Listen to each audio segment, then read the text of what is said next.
हृदय की बात कह रहा हूं, समझना। बहुत बार ये देखा, कुछ ऐसी वासनाएं होती हैं कई जन्मों की, इतनी दृढ़ होती हैं कि बहुत समय तक भजन करने पर भी, ये जब तक भगवत साक्षात्कार नहीं होता तब तक ये बनी ही रहती सूक्ष्म रूप से। अगर इनको अवसर मिल जाए तो ये पूरा वृक्ष रूप हो जाएंगी। अंकुरण वृक्ष रूप बनना देर नहीं लगता इसमें। बहुत बार प्रयास करने पर वो वासना अपने द्वारा नष्ट नहीं की जा सकती, ये देखा है। उसके लिए गुरुदेव के चरणों में, आराध्य देव के चरणों में मन से बार बार त्राहिमाम बोलकर रोना पड़ता है। ये अंदर की बात कह रहे हैं, आगे चल के देख लेना। आर्त भाव से रोना पड़ता है, प्रभु हार गया, क्या करूं, कैसे करूं। चाह नहीं है पर वासना है। ये एक अजीब स्थिति साधन काल में देखी गई। मन से पूछ रहे तुम्हें चाह है, नहीं, पर अंदर वासना है। बड़ी अशांति का अनुभव होता। कैसे दूर होगी, क्या किया जाए। जो करना चाहिए वो तो करके हार गया। फिर भी वो जब हार गया तब पूरी दृष्टि प्रभु के चरणारविंद की तरफ गई। पर धैर्य पूर्वक, ये अनुभव की बात कहते हैं, बहुत काल तक तुम्हारा विश्वास, तुम्हारी श्रद्धा, तुम्हारा धैर्य टूटना नहीं चाहिए। कि हमने सैकड़ों बार प्रार्थना की, इतने वर्ष से मैं जल रहा हूं लेकिन मुझे शांति नहीं हुई, मेरा विकार नष्ट नहीं हुआ। धैर्य, ये शब्द याद कर लो। धैर्यवान रहना, विचलित मत होना, परिणाम में बिल्कुल निर्विकार हो जाओगे। पर वो कितना समय लगेगा ये प्रभु जाने। वो एक सेकंड में भी हटा सकते हैं। और अभिमान यदि गलित नहीं हुआ है तो कुछ समय भी लग सकता है, जलना पड़ेगा, अभिमान गलित होगा। जब आर्त भाव से पुकारोगे तब निर्विकारता की स्थिति प्रभु दे देते। फिर विकारी भोगों के बीच में रहने पर भी कोई विकार का खेल नहीं हो सकता, कोई भी इच्छा ही स्फुरित नहीं होगी, वासना ही नहीं है, चाह ही नहीं है। ये बहुत धैर्य से सुनना, ये उपासकों के लिए कह रहा हूं। आपके अंदर साधन भजन करते हुए वासना दिखाई देगी, आपको आकर्षण दिखाई देगा, उसमें दम नहीं है। वो तुम्हें परास्त नहीं कर सकती, केवल भयभीत करती रहेगी। वो भी हमारी शरणागति में बड़ी सहायक होती है, क्योंकि सब साधन करने पर अहम पुष्ट नहीं होने देती। क्या अभी देखो ये है ना, क्या अंदर से प्रश्न, क्या ये मलिन वृत्ति है ना, तो किस बात की साधना, क्या साधक हो। तो हे नाथ, अब मार्ग दूसरा नहीं, सहयोग किसी से नहीं, अपनी बात किसी से नहीं कहना। प्रार्थना है, समझ लीजिए, आंतरिक बात कह रहा हूं। अपनी स्थिति की बात किसी से नहीं कहना कि आपके हृदय में कौन सी वासना कितना स्फुरित हो रही, किसी से भी नहीं, किसी से भी नहीं। और धैर्यवान रहना, विचलित मत हो जाना। उस वासना को बढ़ावा देने वाली कोई भी दृष्टि, वार्ता, चेष्टा मत करना। और कितना भी समय लग जाए, अपनी आस्तिकता नहीं हटनी चाहिए, विश्वास नहीं हटना चाहिए। बिल्कुल निर्विकार हो जाओगे, बिल्कुल।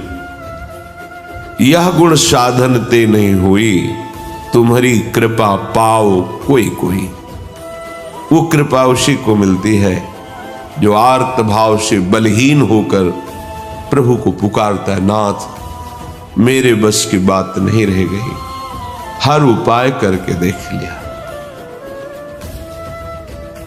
सच्ची मानिए, बहुत ये विचित्र सूक्ष्म बात है, अगर समझ जाओगे तो विचलित कभी नहीं होगे। नई अवस्था साधन मार्ग में बड़ी तीव्रता, जब देखा सूक्ष्म वासना हृदय में है।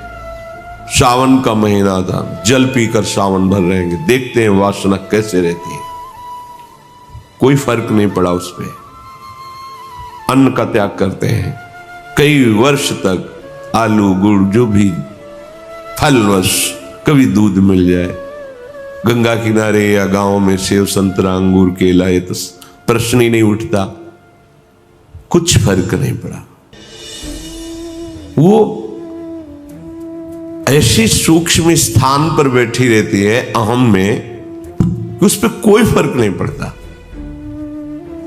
बड़े बड़े सात्विक अनुष्ठान करने पर भी उस पर कोई फर्क नहीं पड़ता। तभी गोस्वामी जी भी लिख रहे हैं, हौ हारे कर जतन विविध विधि अतिशय प्रबल आ जाए, तुलसीदास बस होई तबही जब प्रभु पेरक बर जाए। बिल्कुल सिद्ध बात समझ लो। गंगा जी में खड़े होकर के आर्त भाव से पुकारते, प्रभु आप देख रहे हैं एकांत सेवन, आप देख रहे हैं संयम आहार, फिर भी ये वासना क्यों, फिर ये क्यों जला रही है? कोई उत्तर नहीं मिलता। पर दूसरा मार्ग नहीं, किसी का संग नहीं, किसी से प्रश्न नहीं, पता नहीं कैसी सलाह दे दे कि हमारा विश्वास, हमारा धैर्य विचलित हो जाए। नहीं, अपनी बात प्रभु से। प्रार्थना में बहुत सामर्थ्य देखी है। ये अंदर की बात कह रहे हैं, बिल्कुल समझ जाना। ये इसलिए कह रहे हैं, ये मार्ग बहुत फिसलन वाला मार्ग है, बहुत संभाल संभाल के कदम रखने। अंत तो गत्वा ये आया कि हैं हम आपके, जैसे भी हैं वैसे आपके। अब आप देख लो, जैसे रखना चाहते हो वैसे रखो। नाथ मैं हार गया हूं, आप देख लो। कब वो चली गई पता ही नहीं चला। जिससे हम लड़ते रहे, जिससे हम जलते रहे, जिसके लिए हम साधन करते रहे, नहीं फर्क पड़ा। और जब उनके भरोसे छोड़ दिया, कब वो वृत्ति चली गई पता ही नहीं चला। इसीलिए बात कल चिंतन में चल रही थी कि अगर कोई समझ पाए तो इसे जरूर बताएं कि ये करने से नहीं होता, ये होने से होता है। बस देख लिया, मैं आपके बनने योग्य नहीं हूं, पर जैसा हूं आपका हूं। देख लो प्रभु, आप राजी हो तो राजी, मैं जलता रहूंगा, कुमार्गगामी नहीं बनूंगा, अन्य अवलंबन नहीं लूंगा, जलता रहूंगा।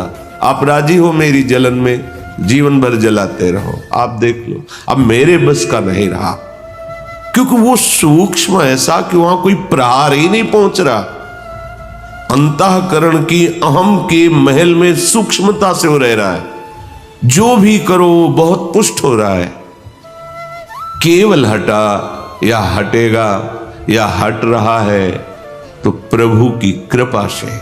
इसलिए बड़े बड़े महापुरुषों के वचनों में दैन्यता और कृपा शब्द आता है। दैन्यता को हम तुच्छा परम मधमा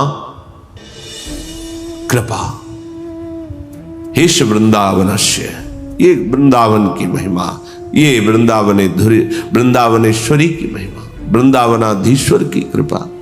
ये अंदर से कह रहा हूं, समझ लो, एकदम समझ लो। धैर्यवान रहना, विचलित मत होना, ये न सोचना कि इतना समय हो गया अभी नष्ट नहीं हुआ। बिल्कुल नष्ट हो जाएगा, पता ही नहीं चलेगा। जैसे आप कब जवान हुए, कोई तारीख, कोई तिथि, किस दिन आपकी दाढ़ी मूछ उगी, आपने समय तारीख, ऐसे वो घड़ी भी याद नहीं रहेगी कब आप निर्वासनिक हो गए।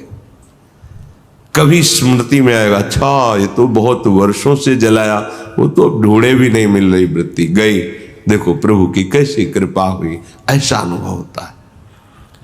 श्रीपाद कह रहे कि शास्त्र और गुरुदेव के वचन करोड़ों बार समझाए जा रहे, तुम्हें समझ में नहीं आ रहा? जिससे लोक निंदा हो, ऐसी चेष्टाएं, ऐसे आचरण, तुम क्यों संयम में नहीं रह रहे? देखो, इतना तो है कि हृदय जल रहा है, पर चेष्टाओं पर अंकुश होना चाहिए। हृदय में चाहत जला रही है संसार के भोगों की, पर हम बाहर से संयोग नहीं होने देंगे। तो उससे क्या होगा? वो क्रमशः हर बार कम होती चली जाएगी, शांत होती चली जाएगी, पर पूर्णतया निर्विकार स्थिति ये भगवत कृपा से होती है। मनागपि च नोत्सहे हत मनो युवत्याहृतम निरोधुमत ईदृशम किम विताश वृंदाटवी। ए भाई, अपने भाग्य को नीचा मत गिराओ। माया के द्वारा अपरहित मन से अधर्माचरण मत करो, बहुत पछताना होता है। प्रमाद स्थिति में समझ में नहीं आता, गलती हो जाती है। जब गलती हो जाती तो उत्साह नष्ट हो जाता है, तो लगता है अब क्या, फिर वो गलती पे गलती, गलती पे गलती करता हुआ, फिर उसको लगता है इसके बिना तो मैं जी ही नहीं सकता। गया हतभाग्य, नीचे गिर गया, भाग्य नष्ट हो गया उसका। जो मनुष्य जीवन, दिव्यता, भगवत तत्व का बोध, भगवत प्रेम प्राप्ति, जगत मंगल करने वाला, वो गिर गया। जहां हमें ये बनना चाहिए था, वहां हम वासना के अधीन हो गए। श्रीपाद कह रहे हैं, अगर कोई रोक सकता है मुझ पतित को, निरुद्ध मत ईदृशम किम विताश वृंदाटवी, तो मुझे वृंदावन रोक सकता है। श्रीपाद की निष्ठा धाम की अद्भुत है। ये धाम मुझे निर्विकार कर देगा। यहां फिरे स्वार्थ आपने, भजन गए फिरे बाह। श्री ध्रुवदास। वृंदावन का जिसको अनुभव हुआ तो देखा है कि वृंदावन का आश्रय ले ले तो धीरे धीरे वो हृदय को निर्विकार कर देता है, प्रिया प्रीतम में कर देता है। यहां से बाहर जो आते जाते जन अनुभव करें, यहां एक आते ही एक दिव्यता है, एक अलौकिक निर्विकार की स्थिति अपने आप यहां है। बाहर निकलते हैं वो भजन, वो आनंद, वो चिंतन अपने आप हट जाता है, क्योंकि त्रिगुणात्मिका माया का प्रवाह है। ये धाम है। जो निरंतर धाम में वास करते हैं, अगर वो सावधान होकर के रहने से रहे, तो श्रीपाद कह रहे हैं कि राधा कीर्ति सुधा रसेन रसना, रात्रिं दिवं पूर्यता, श्री वृंदा विपिने तदीय पदयो, कैंकर्य में वार्थ्याम, धैर्यं स्वर्णमयी सितुर्नववयो, रूपश्रिया हार्यताम्, प्रेमाश्रुत पुलकादि भाव विभव, व्यक्त्या जगत्तार्यताम्। यदि आप रहनी से रह गए वृंदावन में, तो आपके हृदय का परिवर्तन होना प्रारंभ हो गया। आपको श्री जी की चर्चा, प्रभु की चर्चा, ये अमृत जैसी लगने लगेगी। जैसे देखो, आपको कोई कहे कि 3 बजे रात्रि के जग के दिनचर्या करके स्नान आदि आपको पहुंचना है, कितना बोझा लगेगा इस समय सोना छोड़ करके दिनचर्या। लेकिन बिना किसी कष्ट के आप, बिना किसी विषाद के आप बिल्कुल उत्साहित होकर, तैयार होकर सत्संग में आते हैं। ये वृंदावन की कृपा है जो हमारे मन को ऐसा किया गया है। नहीं तो शरीर सुख में ही हम संतोष किए हुए बैठे हैं, परमार्थ की, अध्यात्म की वृत्ति की तरफ है ही नहीं। वर्तमान के भोगों में मगन हुआ प्राणी वो भविष्य को नहीं देख पा रहा है, कि मेरी अमूल्य श्वासें, मेरा अमूल्य समय व्यर्थ में नष्ट हो रहा है। शरीर छूटने के बाद फिर पछताना ही पछताना है। कोई वस्तु, व्यक्ति, स्थान, पद हमारे साथ नहीं है। केवल प्रभु का नाम, प्रभु का चिंतन, प्रभु की सेवा, सत्संग, यही सत्य सच्चिदानंद है। यही तुम्हें शरीर छूटने के बाद परम सुख देगा। देखो, लौकिक सुखों के भोगों में लोग प्राण त्याग रहे हैं। तुम्हें एक जरा सा विवेक केवल धारण करने की जरूरत है। तुम्हें खुद दिखाई देगा कि सब धोखे में जीवन नष्ट हो रहा है। अज्ञान है इसलिए नहीं समझ में आता। थोड़ा सा विवेक, थोड़ा सा ज्ञान जागृत हो तो आप वैराग्यवान बन जाएंगे अंदर से। यदि आपको प्रभु की कथा वार्ता अच्छी लगने लगी है, बड़ी कृपा हो गई है। रोग का प्रभाव कम होने लगा है। नहीं, यह हरिचरित सुहाता नहीं है। जब हृदय मलिन होता है तो भगवत चर्चा नहीं सुहाती। राधा कीर्ति सुधा रसेन, रसना, ऐसा आपका जीव का स्वभाव बन जाए। चतुराशी जी, आपका जीवन बन जाए। गुनगुना रहे पद या किसी भी ध्वनि में राधा नाम गुनगुना रहे, आपकी रसना पवित्र हो रही है, आपकी वाकेंद्री पवित्र हो रही है। जब राधा राधा बोलते हैं तो ये जो रस निकलता है मुख में, ये बहुत बड़ा चरणामृत है। जैसे हम नाम का स्नान कराते तो चरणामृत होता है ना, राधा राधा राधा। तो जो अंदर ये जब हृदय में पहुंचता है तो पापों का नाश करता है।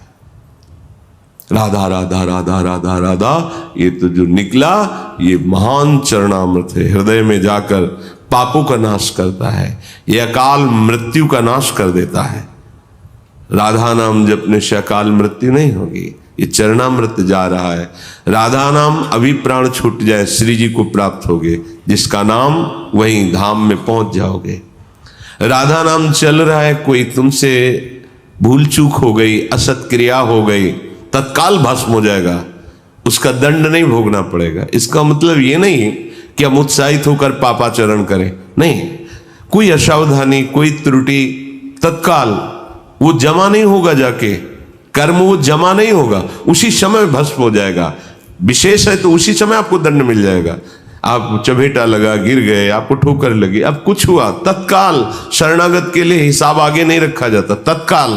तत्काल जलन हुई, तत्काल कोई चोट लग गई, तत्काल कोई कटु वचन बोल दिए, हृदय जला, शांत, वो पाप नष्ट।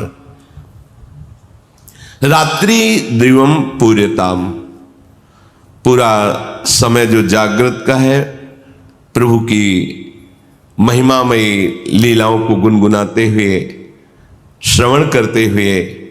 देखो कितना बढ़िया कलयुग की कृपा है। आप अपने घर में सत्संग चला के रख दे, पूरे कार्य करें, वो वातावरण भागवतिक और शब्द सत्संग के पढ़ रहे हैं। जैसे एकाग्रता पूर्वक सुने तो और अच्छा है, पर भजन करने में मन भागता है।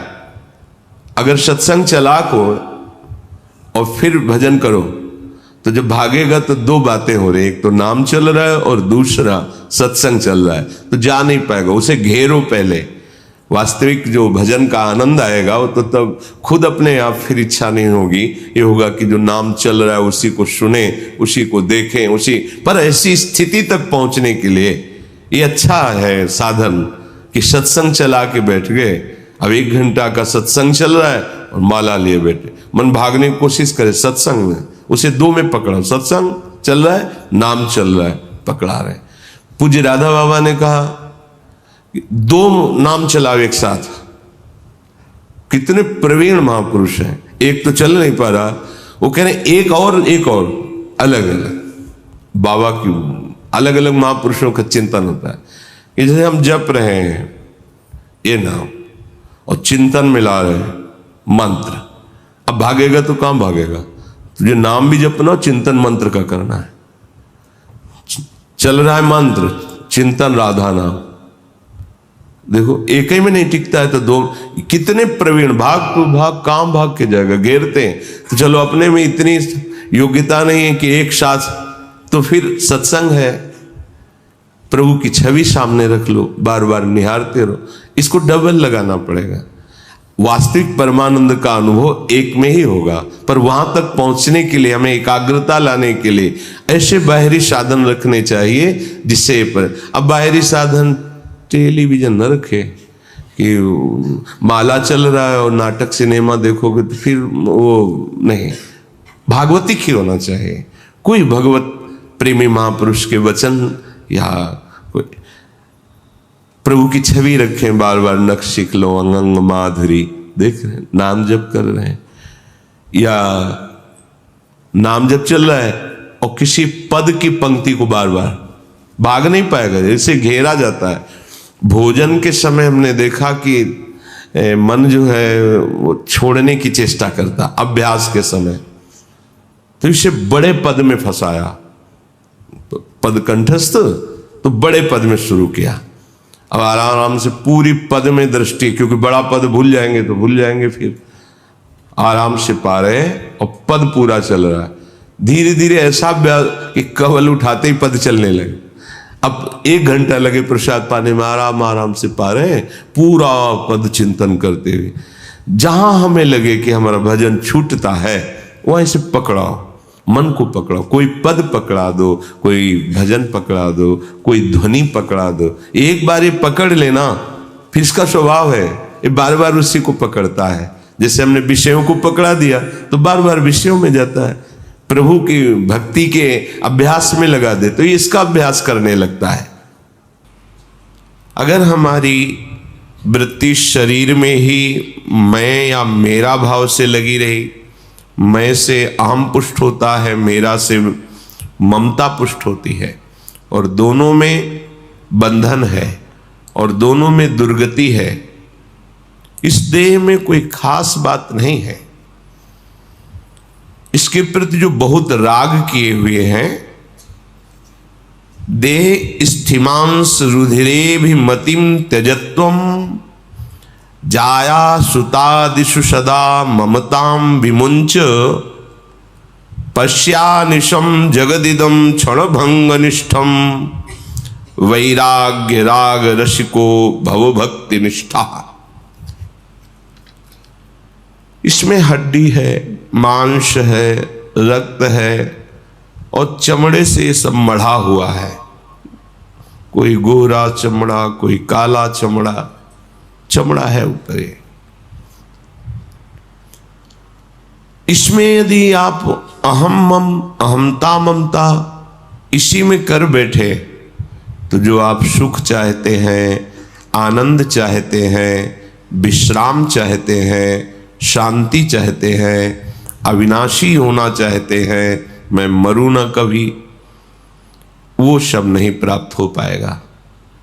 ये शरीर मरने वाला है, इस शरीर दुख देने वाला है, इस शरीर में मैं मेरापन करके घोर चिंताएं प्रकट होंगी, बड़ा ही विषाद, बड़ा ही संकट विपत्ति, ये सब शरीर देने वाला है। इस शरीर से ममता करना बिल्कुल बिल्कुल गलती है। इसको उचित आहार दे दो और शास्त्र सम्मत इससे कर्म कराओ और खूब भगवान का भजन करो। इस लोक में भी परलोक में तुम सदैव सुखी रहोगे, प्रसन्न रहोगे।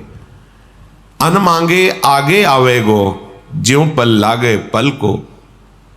जैसे पलकें तुम नहीं बंद उठा रहे हो, वो अपने आप बंद होती है, अपने आप उठती हैं।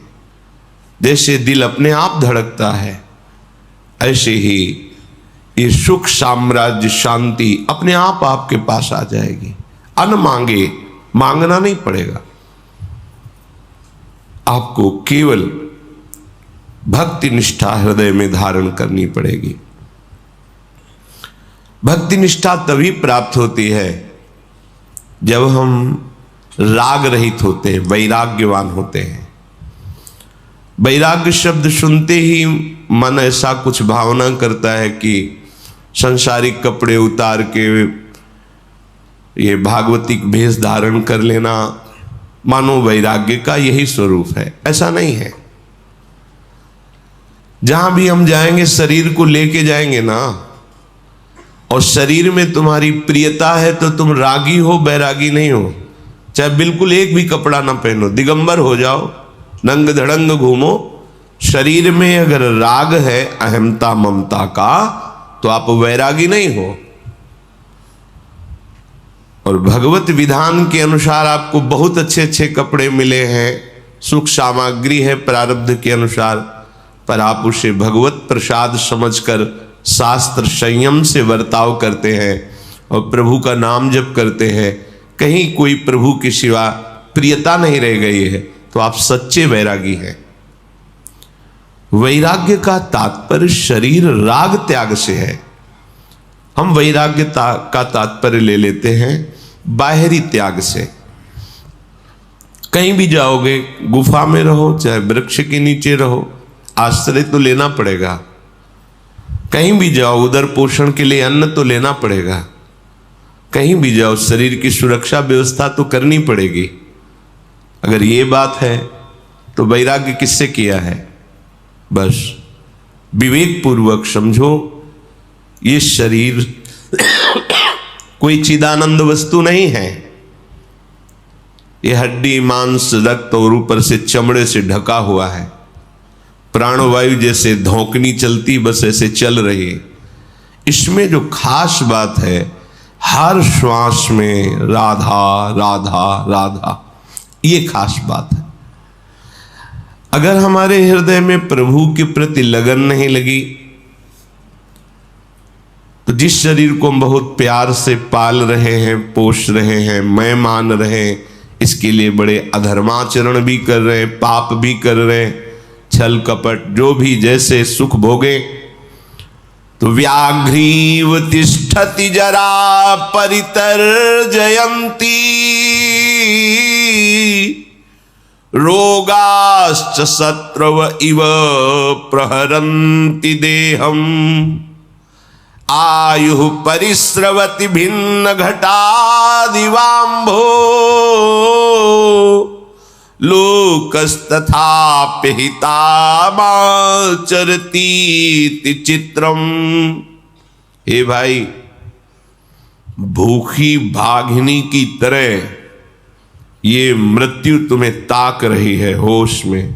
जिस शरीर को तुम बहुत प्रिय मान रहे हो, इसको जैसे कोई भूखी बाघिनी अपने शिकार को बिल्कुल लक्ष्य में ले लिया है, ऐसे मृत्यु तुम्हें बिल्कुल निशाने पे लिए हुए है। कभी भी किसी भी क्षण वो घात लगाए बैठी हुई मृत्यु तुम्हारा प्रिय शरीर तुमसे अलग कर देगी, नष्ट कर देगी। वृद्धावस्था दुख देने के लिए गरज रही है। जब वृद्धावस्था आती है, शरीर रोग से युक्त होता है, न चलने की सामर्थ्य, न देखने की सामर्थ्य, न दांत हैं तो खाने की सामर्थ्य नहीं, कान में सुनने की सामर्थ्य नहीं, और कोई भी प्यार नहीं करता। उस समय की दुर्दशा को सोचो। जिस समय कोई भयानक रोग, असाध्य रोग से ग्रसित हो जाओगे, बार बार खूब धनराशि खर्चा होगी, तो परिवार वाले भी तुमसे उदासीन होकर भगवान से यही मनाएंगे कि तुम्हें उठा ले। जरा उस दशा पर विचार करके सोचो। कोई भयंकर प्रारब्ध कर्मा करके तुम्हारे शरीर को छिन्न भिन्न कर दे, किसी भी कारण से एक्सीडेंट हो गया, फिसल गए, हाथ पैर टूट गए, कुछ जरा उस पर विचार करके देखो। घड़े में जैसे जल भरा हुआ है और वो कच्चा घड़ा है तो क्षण में नष्ट हो जाएगा, ऐसे ही तुम्हारा ये शरीर क्षण में नष्ट होने वाला है। तुम बुरे आचरण, अधर्माचरण, पापाचरण, हिंसाचरण करके अपने पास पाप का बोझा जमा कर रहे हो। इसे तुम्हें अवश्य भोगना पड़ेगा। जन्म जन्मांतर में तुम्हें इसका भयानक दंड मिलेगा। तुम अविनाशी हो, शरीर नष्ट हो जाएगा, पर तुम नहीं, तुम्हें फिर दूसरा शरीर मिलेगा, फिर दंड भोगना पड़ेगा। इसलिए मुक्त होने का अवसर आ गया है। जो हमसे गलतियां हुई हैं, पापाचरण हुए हैं, इनसे तुम इस जन्म में छुटकारा पा सकते हो। आगे तुम्हारा जन्म न हो, श्री भगवान के दिव्य परम धाम में तुम्हारा सेवा भाव से प्रिया प्रीतम के समीप पहुंचने का सौभाग्य उदय हो, ये इस जन्म में हो सकता है। प्रबल पुरुषार्थ करके, मन की मनमानी छोड़ करके, खूब नाम जप करते हुए, दूसरों को सुख पहुंचाने की भावना रखते हुए कोशिश करो, सब में आराध्य देव की भावना करो। इसी जन्म में तुम्हारे सारे पाप नष्ट हो जाएंगे, तुम्हारा हृदय शांत हो जाएगा, आनंद की उमगन आने लगेगी। अगर तुम भजन नहीं करोगे, खूब धन कमा लो, खूब वैभव एकत्रित कर लो, खूब मित्र बना लो, पर ईर्ष्याम छिंदि भज क्षमाम जहि मदम पापेरतिम मां कृथाः सत्यम ब्रूहन याहि साधु पदवीं सेवस्व विद्वज्जनान् मान्यान् मानय विदुषोऽप्यनुनय प्रच्छादय स्वान् गुणान् कीर्तिम पालय दुखिते कुरु दया में तत्सताम लक्षणम। तुम्हारे पास सब कुछ है, लेकिन तुम जलन से बच नहीं सकते। तुम्हें ईर्ष्या जला के राख कर देगी। तुम्हारे सामने तुम्हारे जो वैभव, संपत्ति, मित्रता, पद, प्रतिष्ठा है, उससे आगे वाले को दिखाया जाएगा, वो देखो तुमसे बड़ा वैभव वाला संपत्ति, तुम जलोगे। ऐसा ना सोचो कि अगर इतनी संपत्ति हो जाए, इतना वैभव हो जाए, इस पद पे पहुंच जाऊं, इतने लोग मेरे हो जाएं तो मैं सुखी हो जाऊंगा। नहीं, तुमसे बड़े को सामने रखा जाएगा और तुम्हारे हृदय में ऐसी ईर्ष्या प्रकट होगी कि तुम्हारा नाश कर देगी। ईर्ष्या दूसरों का नाश नहीं करती, अपना नाश करती है। जिसके हृदय में ईर्ष्या होती है वो जलता रहता है, उससे ऐसे आचरण होते हैं कि वो अपना ही अपने कर्म के द्वारा नाश कर लेता है। इसलिए इस ईर्ष्या को मिटाने के लिए साधु संग के द्वारा प्राप्त विवेक से खूब भजन करो।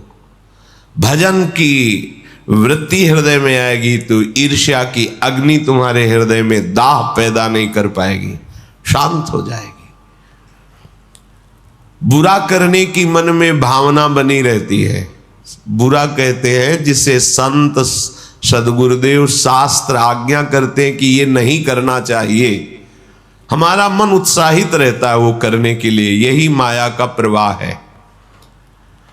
आप विचार पूर्वक देखते हैं कि नहीं करना चाहिए, पर आप करते हैं क्योंकि आपके पास नाम की सामर्थ्य नहीं है, भजन की सामर्थ्य नहीं है, आपका विवेक पुष्ट नहीं हुआ है।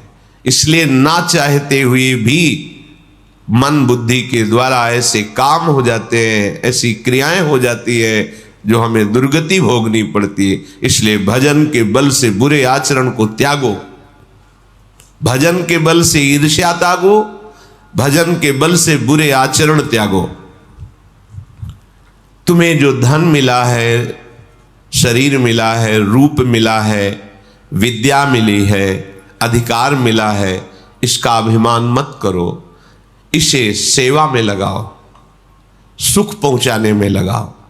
पारिवारिक जनों को, मित्र जनों को, ग्रामीण जनों को, देश के प्रत्येक नागरिक को जो हमारे समीप आ जाए, वाणी के द्वारा, शरीर के द्वारा, सेवा सामग्री के द्वारा, क्योंकि सब में मेरा प्रभु विराजमान है, ऐसी भावना से धन को सार्थक करो, यौवन अवस्था को सार्थक करो, विद्या को सार्थक करो, अपने पद अधिकार को सार्थक करो। दूसरों को दंड देने में नहीं, दूसरों को सुख देने में। अगर हम दूसरे का सुख छीन करके सुखी होना चाहते तो बहुत बड़ा भ्रम है। तुम ऐसा करोगे तो पूरे परिवार को भी दंड मिलेगा, क्योंकि उस छीने हुए सुख का भोक्ता जो जो बनेगा उसको पीड़ा मिलेगी, उसको दंड मिलेगा। थोड़ा विचार पूर्वक चलो। पाप कर्म, निषिद्ध आचरण, दुराचरण से आज तक किसी को भी शांति सुख प्राप्त नहीं हुआ। इसलिए ऐसे कर्मों से डरो जैसे सांप को देखकर डर लगता है, ऐसे ही बुरे कर्मों से तुम्हें डर लगना चाहिए, क्योंकि वो बुरा कर्म ना तुम्हें सुख देगा, ना तुम्हारे परिवार को सुख देगा, ना तो किसी को भी सुख नहीं दे सकता। पर हमारा मन, हमारी बुद्धि ऐसा कहती है कि यदि हम ये बुरा कर लें, किसी का धन अपहरण कर लें, किसी के साथ जबरदस्ती कर, ऐसे आदि आदि, तो हम सुखी हो जाएंगे। सत्संग इसी बात का होता है कि तुम अपनी बुद्धि को पवित्र करो, गलत मार्ग से बचाओ और सत्य मार्ग में सत्संग, सत का संग करो, सत आचरण करो, सत्य चेष्टा करो, सद्भाव रखो। अगर आपने अपने को नहीं संभाला तो पीछे फिर पछताने से कुछ नहीं होगा। जब मृत्यु आक्रमण कर देगी या असाध्य भयंकर शरीर में रोग पीड़ा पहुंचाएगा, तब केवल सोच रह जाएगी, कुछ करने लायक नहीं रहोगे। अभी करने का अवसर है, इसलिए शास्त्र सम्मत महापुरुष जी, जितने भी संत महात्मा हैं, वो एक ही आदेश करते हैं, परांचिखानि वितृणत स्वयंभू तस्मात् परांग पश्यति नान्तरात्मन कश्चित धीरा प्रत्यगात्मानमैक्ष दावृत चक्षुरमृत त्वमच्छिम। हे भाई, जल कहीं भी छोड़ो नीचे की तरफ जाता है। सब संतों का एक मत है, सब शास्त्रों का एक सार। अपने मन इंद्री को यदि स्वच्छंद छोड़ दिया तो केवल गंदी बात में जाएंगे। देख लो इनको, अच्छी भगवत मार्ग की, धर्म की बात में चलना नहीं चाहते। इनका स्वभाव है नीचे की तरफ बहना। वही अपने जीवन को सार्थक कर सकता है जो मन और इंद्रियों को स्वच्छंद ना छोड़े, शासन रखे इन पर। जैसा मन कह रहा वैसा हम कह रहे हैं, जैसी इंद्रियां कर रही वैसा हम करने दे रहे हैं। नहीं भाई, इनमें कोई बल नहीं है, ये तुम्हारे बल से बलवान है। ध्यानपूर्वक सुनिए। जो आप बहुत परेशान हो रहे हैं कि मेरा मन नहीं मानता, मेरी इंद्रियां नहीं मानती, जबरदस्ती हमसे ऐसा करा लेती हैं, भूल। ये तुम्हारे बल से बलवान होकर तुम्ही को पीड़ा पहुंचा रहे हैं, तुम्ही को ये नरक दिला रहे हैं, तुम्ही को ये नाना प्रकार की योनियों में पहुंचा रहे हैं। तुम होश में हो जाओ। ये तुम्हारे बल से बलवान हैं, इनमें कोई बल नहीं है। तुम इनको सपोर्ट ना करो तो देखो ये कहां तुम्हें ले जाएंगी। इनकी सामर्थ्य नहीं, पर वो कहते हैं ऐसा करो, बस आप वैसे कर दिए तो आपके ही बल से वो आपका पतन करा रहे हैं। कोई भी मन इंद्री को स्वच्छंद छोड़ करके कभी भी सुख शांति प्राप्त नहीं कर सका। इसलिए मन इंद्रियों को स्वच्छंद मत छोड़ो। बाहर विषय भोग कर सुख प्राप्त करने की लालसा का त्याग करो और हृदय में सुख सिंधु भगवान तुम्हारे बैठे हुए लौटो। अपने इंद्री मन को हृदय में लगाओ तो वही सुख समुद्र लहरा रहा है। यहां घर में खोई हुई वस्तु को यदि बाहर खोजा जाए तो वर्षों खोजने पर भी नहीं मिलेगी, क्योंकि घर में खोई है। तो घर में प्रभु बैठे हुए, बाहर खोज लो नहीं मिलेंगे, लौटना पड़ेगा। घर में अर्थात इंद्रियों को, मन को बाहर से अंतर में घसीट के लाओ और राधा राधा राधा, तो यही पर्दा हटेगा, हृदय बिहारी प्रभु का साक्षात्कार हो जाएगा और आप सदा सदा के लिए दुखों से मुक्त हो जाएंगे। नाना प्रकार के द्वंद्व सदैव जलाते रहते हैं बड़े बड़ों को, जब तक भगवत चिंतन नहीं होता, भगवत आश्रय नहीं होता। जहां हमें धन का अभिमान, बल का अभिमान, विद्या का अभिमान आदि आदि जागृत हुआ, तो ये इतना दूषित अभिमान है कि ये भगवान का विरोध शुरू कर देता है। कुछ नहीं भगवान, कौन भगवान, कहां भगवान, कैसे भगवान। ये देखो कितना गंदा अभिमान है। सर्वलोक महेश्वर जिनके आधार पर हम जीवित हैं, ये वायु, ये जल, ये पृथ्वी, ये अग्नि, यही हमारे प्राणों का पोषण कर रहे हैं। इसी से शरीर बना हुआ है और हम स्वयं उनके अंश हैं और उन्हीं की अवहेलना करने लगते हैं। अभिमान, इस अभिमान का नाश हुए बिना हमारे को आनंद नहीं मिलेगा। आनंद का अनुभव कराने के लिए, इस अभिमान को गलित करने के लिए सत्संग हो रहा है। विवेक के द्वारा समझिए तुम किस बात का अभिमान करते हो, तुम्हारे पास है क्या जिसको तुमने प्रकट किया हो? नहीं, सब मेरे प्रभु का प्रकट हुआ। हर वस्तु, अग्नि को प्रभु ने प्रकट किया, वायु को प्रभु ने प्रकट किया, आकाश को प्रभु ने, जल को, पृथ्वी को, उसी पंचभूतों से शरीर। और ये जो मैं कह रहा है, अंतःकरण धर्म में अहंकार, इसको भी जो बल मिल रहा है वो प्रभु से। और जो अंश है जीव, वो भगवान का ही अंश है, भगवत स्वरूप है। तो तुम्हारी सत्ता क्या है? यदि तुम प्रभु की अवहेलना करते हो तो कितना बड़ा अज्ञान करते हो, कितना बड़ा अपराध करते हो। पर अज्ञान, अपराध ये कहीं भास ही नहीं रहा है, बस मूढ़ता लिए हम दौड़ते चले जा रहे हैं। इसलिए सावधान होकर एक एक श्वास प्रियालाल के नाम में, प्रियालाल के चिंतन में लगाइए।